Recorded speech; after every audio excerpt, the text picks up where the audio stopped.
নমস্কার বন্ধুরা, আজ আমি চলে এসেছি আজিমগঞ্জে সরস্বতী মায়ের পুজোর কিছু সুন্দর মুহূর্ত আমি আপনাদের কাছে ভাগ করে নিতে চাই। বন্ধুরা, বেশি দেরি না করে চলুন শুরু করা যাক আজকের ব্লগ। আমি এখন প্রবেশ করব মন্দিরের ভিতরে, তারপর আপনাদেরকে দেখাচ্ছি মন্দিরের ভিতরের দৃশ্যটি। তো আমি এখন মন্দিরে প্রবেশ করে গেছি, আপনারা দেখতে পাচ্ছেন, এবং মন্দিরে যে চারপাশে সিন সিনারিগুলো তৈরি করা হয়েছে আমাদের ইতিহাস ধরে বা ইতিহাসের সেই গ্রন্থ ধরে। আর এই মন্দিরের চারপাশটা অনেকই সুন্দর, আর আপনারা দেখতে পাচ্ছেন যে আমাদের সত্য ঘটনা ও ইতিহাসকে পুরো ভালোভাবে তুলে ধরেছে। আর আপনারা এখন দেখতে পাচ্ছেন মায়ের কি সুন্দর রূপ, মূর্তিতে নয়, মায়ের চোখেই হারিয়ে যাচ্ছে আমাদের মন। আর এই শান্তিটি সত্যি মন ছুঁয়ে যায়। চারপাশটার পরিবেশ দেখেই মন ভরে যায়, কারণ আমাদের পুরো ইতিহাসটাকে তুলে ধরেছে আমাদের এই আজিমগঞ্জের ফ্রেন্ডস ইউনিয়ন ক্লাবের সদস্যরা।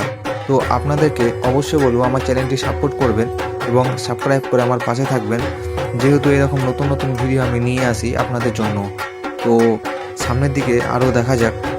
আর আপনারা এখন দেখতে পাচ্ছেন সামনে সে ক্ষুদিরামের সেই ফাঁসি দেওয়ার দৃশ্যটি, আর বোর্ডে লেখা আছে একবারই বিদায় দিয়ে মা ঘুরে আসি। আর এই পুজো শুধু উৎসব নয়, এটা স্মৃতি আর একটি অনুভূতি।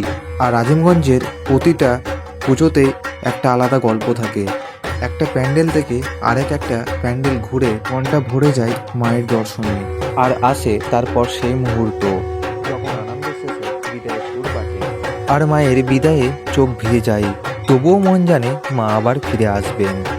আর এই ছিল আজিমগঞ্জের সরস্বতী পুজোর কিছু সুন্দর মুহূর্ত, যেটাই আপনাদের কাছে তুলে ধরলাম। ভিডিওটি যদি ভালো লেগে থাকে তাহলে অবশ্যই চ্যানেলটি সাবস্ক্রাইব করে পাশে থাকবেন এবং ভিডিওটিতে লাইক করবেন।